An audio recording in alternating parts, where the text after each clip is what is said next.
Bismillahirrahmanirrahim. Assalamualaikum warahmatullahi wabarakatuh. Waalaikumsalam warahmatullahi wabarakatuh. Saya hormati Kepala Sekolah beserta Dewan Guru SD Negeri Kanilamkam 02. Pada kesempatan ini izinkan saya kita dimulai sebagai CGP angkatan 11. Di sini saya ingin mensosialisasikan destinasi tentang membangun budaya positif di sekolah. Sebelumnya saya ucapkan terima kasih atas waktunya sudah berkenan hadir untuk dapat mendampingi saya dalam kegiatan diseminasi membangun budaya positif di sekolah. Sebelum mulai, marilah kita bersama-sama membuka acara ini dengan membaca basmalah bersama-sama. Bismillahirrahmanirrahim.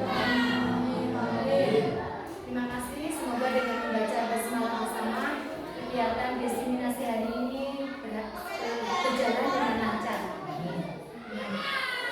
Tugas diseminasi hari ini adalah membangun budaya positif. Tentunya Bapak Ibu sudah lebih tahu bahwa budaya positif itu adalah budaya atau nilai-nilai keyakinan atau kebiasaan-kebiasaan yang baik yang biasanya dilaksanakan di sekolah yang selalu berpihak kepada siswa. Tentunya terutama di SD kita Bapak Ibu. Di SD kita sudah bisa melaksanakan budaya positif. Biasanya yang setiap hari dilakukan oleh peserta didik ya Bapak Ibu ya. Salah satunya contohnya yang setiap pagi itu Bapak Ibu. Apa ya? Ikrar bersama itu juga salah satu budaya positif yang sudah dilaksanakan di sekolah kita. Tentunya sebelum kita membuat budaya positif, tentunya banyak sekali pertanyaan-pertanyaan atau pertanyaan tematik. Salah satunya adalah apakah hukuman dapat mendisiplinkan murid? Yang kedua, apakah pemberian hadiah dapat meningkatkan disiplin murid? Yang ketiga, samakah kesepakatan kelas dengan tata tertib? Dari kenyataan tematik ini, tentunya kita sudah ada gambaran ya Bapak Ibu tentang membangun budaya positif. Membangun budaya positif tentunya tidak lepas dari satu, yaitu perubahan paradigma belajar.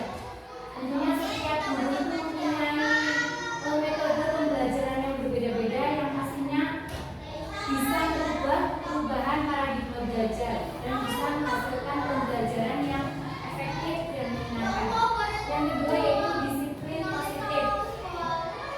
Disiplin positif yang biasanya setiap hari kita laksanakan dengan peserta didik di sekolah. Yang ketiga adalah memotivasi perilaku manusia. Yang keempat adalah kebutuhan dasar. Yang kelima posisi kontrol. Dan yang keenam keyakinan kelas. Yang ketujuh adalah ketiga restitusi. Dari ketujuh membangun budaya positif ini, insya Allah kita sudah melaksanakannya Bapak Ibu.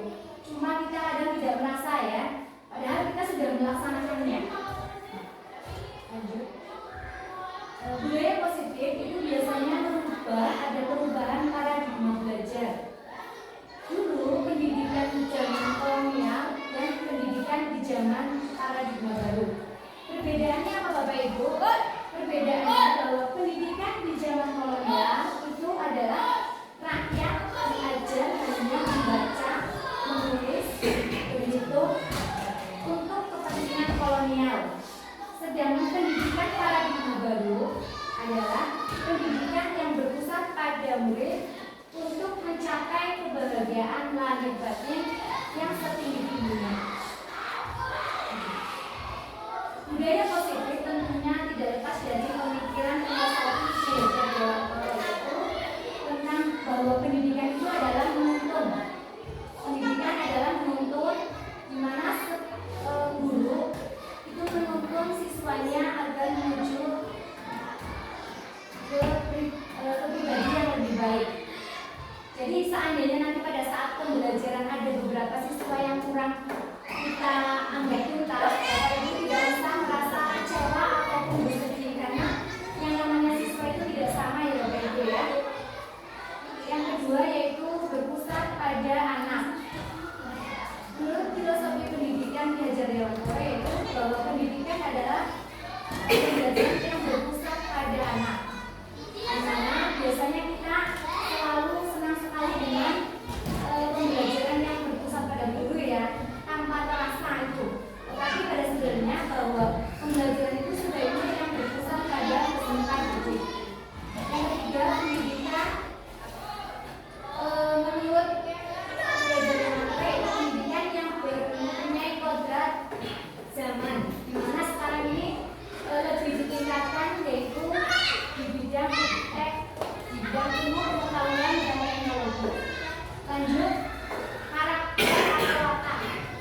menciptakan murid yang memiliki disiplin sehingga mereka biasa berperilaku dengan mengacu pada nilai-nilai kebajikan universal dan memiliki motivasi intrinsik bukan ekstrinsik.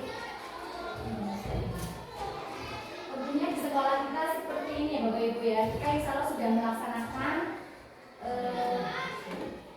dengan sesuai dengan pemikiran Ki Hajar Dewantara, walaupun ada kadang-kadang kan kita sebagai manusia biasa ya Bapak Ibu ya, kadang pada saat kita lagi posisinya kurang mendorong, kita kadang terpancing ya, itu manusiawi Bapak Ibu. Tapi dimanapun manusia kalau melihat ketidakbaikan atau ketidaksesuaian, biasanya yang pertama kali dirasakan adalah apa ya Bapak Ibu ya, kita marah ya Bapak Ibu ya, kita marah. Tapi yang penting marahnya kita itu bisa tersampaikan dengan baik. Tapi kalau bisa diusahakan untuk selalu berpikir positif Bapak Ibu, agar apa yang kita lakukan itu tidak mengakibatkan hal-hal yang negatif. Lanjut, bagaimana disiplin positif itu diterapkan di sekolah, yaitu apa sih tujuannya? Itu pertama, memotivasi perilaku manusia.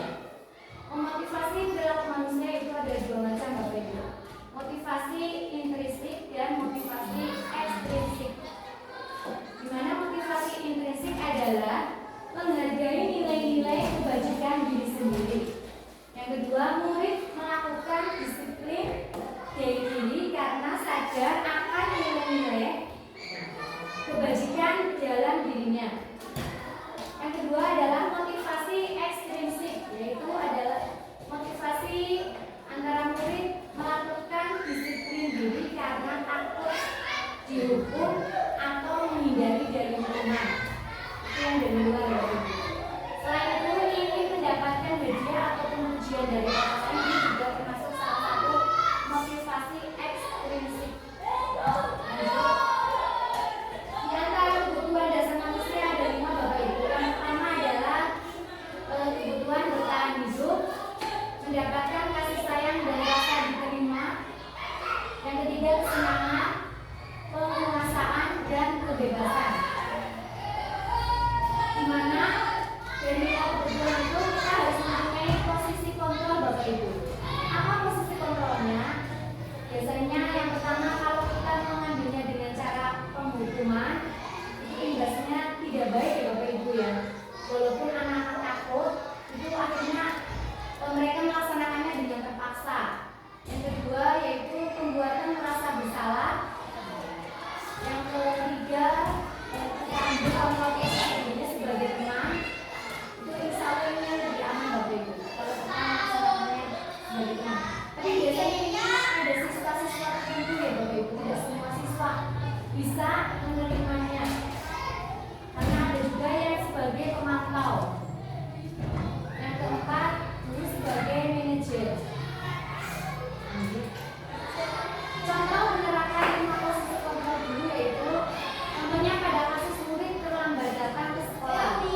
Ini sebagai contoh, apabila guru sebagai penghukum, ini kalimat yang biasanya diucapkan seorang guru adalah, karena kamu telah terlambat, silakan kamu berdiri sampai istirahat. Itu adalah kalimat yang diucapkan seorang guru sebagai penghukum. Yang kedua adalah kalimat yang diucapkan guru sebagai pembuat merasa bersalah. Contohnya apa?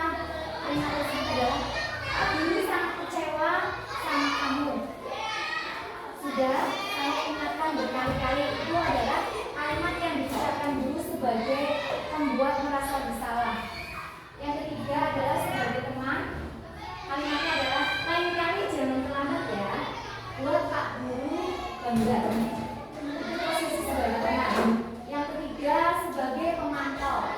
Kalimatnya adalah, guru, kamu sudah terlambat, apa konsekuensinya jika terlambat? Yang terakhir adalah sebagai manajer. Kalimat yang diucapkan seorang guru adalah, tidak mencari kesalahannya, tetapi ayo kita cari bagaimana solusinya untuk memperbaiki bahwa terlambatnya kamu itu karena faktor apa. Itu sebagai manajer. Kira-kira dari 5 didik? Apa sebagai pemukul? Atau sebagai pembuat merasa bersalah? Atau sebagai teman? Atau sebagai pemantau? Atau manajer Bapak Ibu? Manajer, ya. Nah, tapi kita tetap melaksanakannya sebagai manajer ya Bapak Ibu ya, karena ini ternyata banyak sekali positifnya kepada peserta didik Bapak Ibu. Lanjut. Dimana biasanya kita selalu kalau sebagai manajer mengingatkan kepada peserta didik untuk meyakinkan kelas bahwa keyakinan kelas itu adalah sepakat bersama-sama untuk membangun atau menstabilkan segala kegiatan yang di kelas agar tercipta kesadaran dan kemandirian. Identitas ini ada dua, yang gagal biasanya Bapak Ibu. Identitas yang gagal biasanya kalau kita sebagai pendukung atau penghargaan bagian. Sedangkan yang berhasil biasanya ini mencari restitusi Bapak Ibu, mencari solusi.